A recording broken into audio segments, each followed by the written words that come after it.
What's up, Hobby Maniacs? Rob Bear here today with a look at the new Codex supplement, Waaagh Ghazghkull for Warhammer 40k. Now, there's a little bit of mystery out there about what exactly, this thing is. Is it a reprint? What's new in here? Why do I need to buy this if I'm on a Ork player? And hey, that's why we're here. That's why we're here. We're trying to help. We basically sit down, try to become a subject matter expert on everything we review here. It doesn't always work, but if we throw enough time at these things, it definitely helps. Now, to be quite honest, I'm going to throw the caveat out there. I am not a super big Ork player. I don't know as many of the rules as I should. I haven't played them since roughly 5th edition.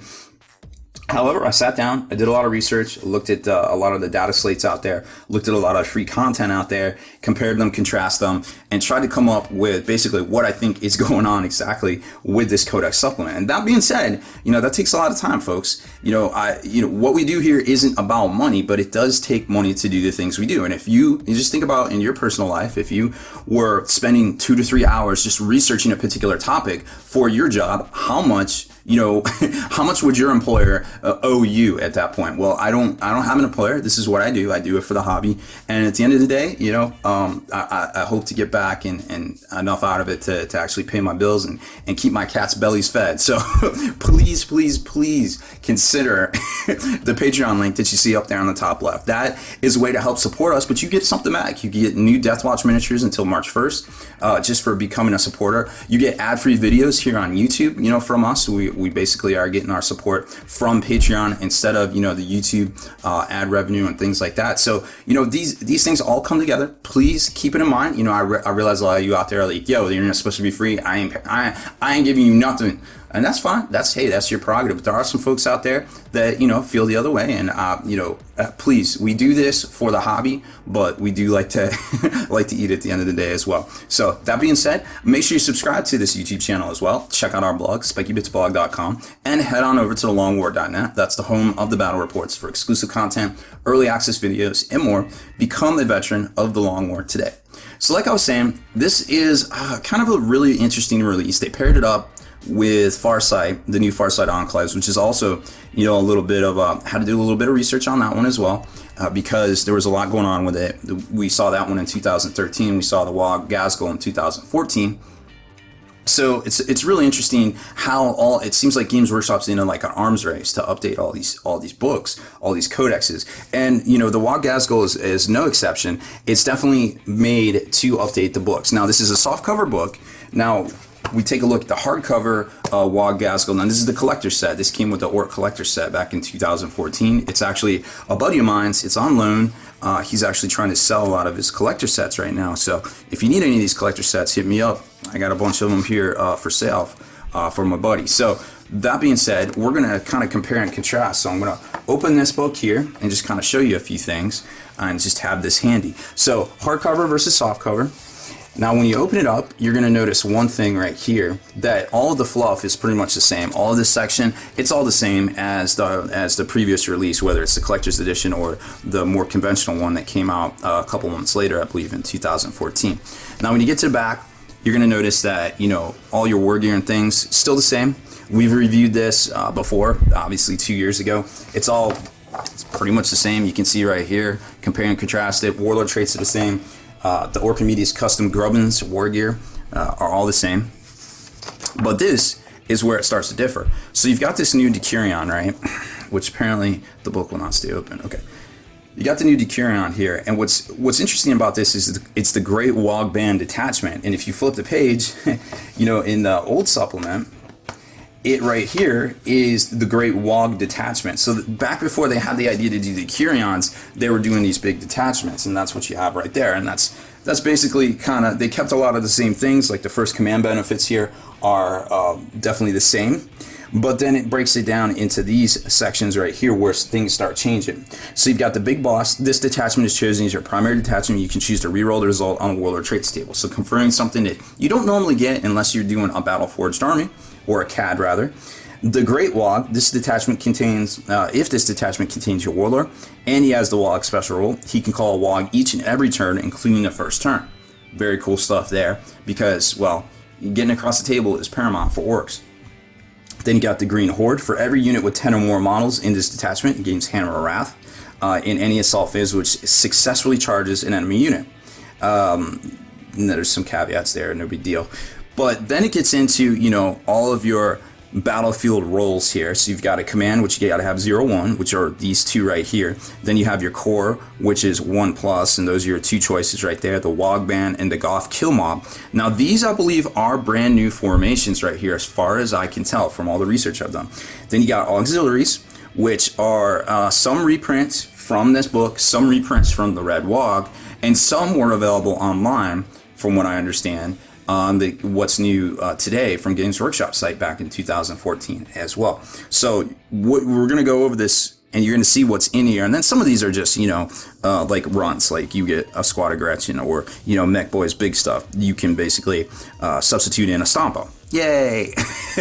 You know what I mean? So it kind of works in the conventional Decurion format. If it doesn't have a page number, it's just the basic units from the normal Ork Codex there. So you kind of get that overview there. Now, when you flip the page, if you're comparing them, the two supplements side by side, you start to notice that there is some stuff in here that isn't in this one here. So this is basically where the old supplement starts, and this is some stuff that may or may not be new. Now, I don't believe these are new. These were spotted somewhere else, and I do remember reading these. I can't tell you where they came from because I don't know. I haven't been able to find them, but I'm pretty sure these are reprints from either the Sanctus Reach stuff or the Red Waaagh. So I'm not exactly sure. But that being said, don't believe those are new. Then you get here, and these, the Vulture Squad, the Blitz Brigade, the Dread Mob, and the Boss Snickerot's Red Skull's Commandos were all in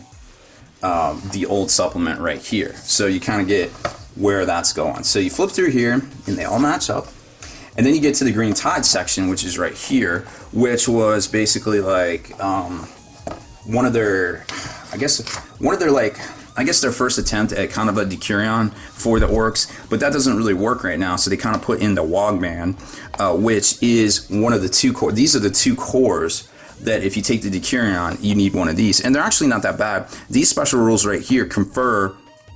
If you take them separately, if you take this as its own formation, you basically get those Decurion special rules I just read. These automatically come with them. So you don't necessarily have to take this formation with the Decurion to get those special rules. They come with it. But this is its own core formation from the Decurion. So running around in circles, you kind of get what I'm saying, but it's separate but different, I guess, a little bit.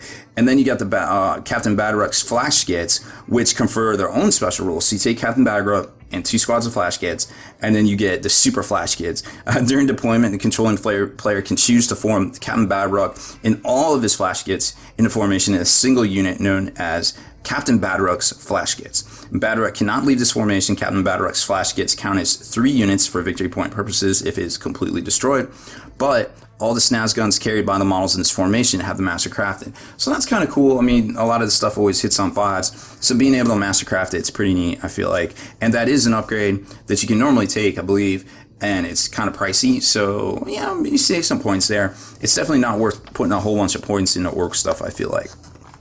Now, for the rest of the formations, the Gorkanaut Crushing Crew was in the Red Waaagh book. The Ghazghkull was one of the free downloads that was available from Games Workshop. And all of these Dakajet ones are just renamed, but they were also on Games Workshop site back in the day. So it says you get 3 new formations in here. I can't tell what the 3 are. I believe from all my research that these are 2 of the new ones, and perhaps one of these 2 are new, or just something that I recognize back from Apocalypse and weren't able to place in my head that it is new. So that being said, you know, is it worth paying the money, the $33 for the softcover book? If you're an Ork player, it's pretty cool because you do get the Decurion, and the Decurion itself is definitely worth, you know, having, because this is a new way to field your army. So I feel like that's pretty cool. You get the fluff again, and you get a couple of new formations. Games Workshop has this innate ability / knack to resell us content we've already paid for over and over. obviously they wouldn't do it if we didn't buy it. But, you know, you have to be very cognizant when you see these products out there, how much of it is new, how much of it is reprinted, how much of it is just damn confusing, you know what I mean? So that is the best I can do for this breakdown. Now, that being said, if I misspoke, definitely drop it in the comments. If you know a little bit more about where some of these formations came from that I was not able to place, please drop it in the comments, because I am not a subject matter expert on orcs. I cannot claim to be. I wish I was, because they seem so neat and they can literally make anything out of nothing. So they're like literally the best army in 40K in my opinion in that regard, because you can literally play with any vehicle you want whenever, and you just work it up. So that's, you know, for the hobby aspect, I love that. So that is pretty much it for this one. Like I said, it's a $33 supplement, brand new from Games Workshop, brand new release, not exactly brand new content. You kind of get what I'm going there. Very similar to what they did with the new Farsight Enclaves book as well that came out this week. So keep it locked here. We will drop that next video on the Farsight here shortly.